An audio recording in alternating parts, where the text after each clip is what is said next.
Salutations à tous, c'est le frère Mota Mwanedi. Et aujourd'hui, encore une fois, dans cette exhortation, on va aller dans Bible, Kalatambale, la Bible authentique, la seule Bible sans erreur ni contradiction.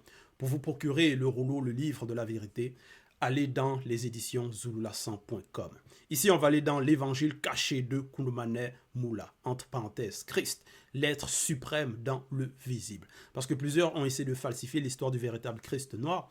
Ils ont essayé de changer son nom, ses propos, son histoire, son lieu de naissance, sa couleur. Mais cela a été en vain, parce que le deuxième avait déjà été annoncé et il s'est manifesté, il s'est dépouillé, il est venu dans le visible dans notre époque pour nous éclairer, pour nous apporter cette vérité cachée, cet évangile caché, et s'est révélé dans Kalatambale, Bible.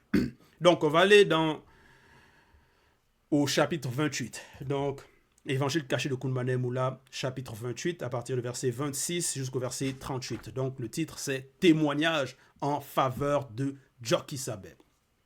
Un témoignage, donc, c'est quand tu es un témoin, tu dis par rapport à ce que tu as vu, par rapport à ce que tu sais. Maintenant, dans le visible, il y a des faux témoins, des personnes qui vont mentir.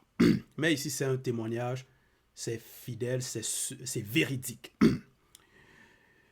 Et au verset 26, il est écrit: si c'est moi qui rends témoignage de moi-même, de hors de la non-existence, comme un homme livré à lui-même sans le mundi, entre parenthèses, esprit, virgule, mon témoignage n'est pas vrai. Point.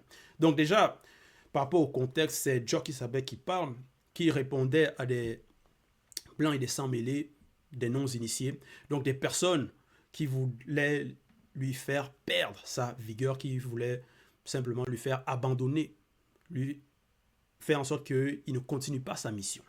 Parce que, quelle était sa mission? Joki Sabet s'était dépouillé, il était venu dans le visible pour éclairer les non-initiés, ceux qui étaient dans les ténèbres. Et donc, il leur apportait la bonne nouvelle, il leur disait par rapport à l'Ongila Buddha, donc il leur annonçait le royaume, par rapport à le salut de leur âme. Donc, il leur disait par les préceptes du verbe de Loba, donc pour leur salut, pour qu'ils puissent se sanctifier et pour qu'ils puissent donc obtenir ce salut. Et il accomplissait aussi des miracles. Donc, il guérissait les malades, il chassait les démons. Et certaines personnes qui ont entendu cela, ce qu'il faisait, vu ce qu'il faisait, n'étaient pas contents. Donc, des personnes de mauvaise vie, des personnes qui étaient mal intentionnées, donc des rebelles, des non-initiés, des blancs, donc des blancs et des sans-mêlés. Donc, c'était des détracteurs qui n'étaient pas contents par rapport à qu'il apportait la sanctification. Il disait aux personnes de changer, il disait aux personnes par rapport à comment obtenir l'Ongila Buddha.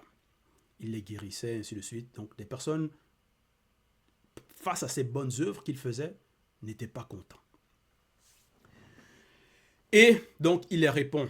Et au verset 26, il dit: si c'est moi, avec un M minuscule, qui rend témoignage de moi-même, avec un M majuscule, de hors de la non-existence, comme un homme livré à lui-même sans le maudit esprit, mon témoignage n'est pas vrai.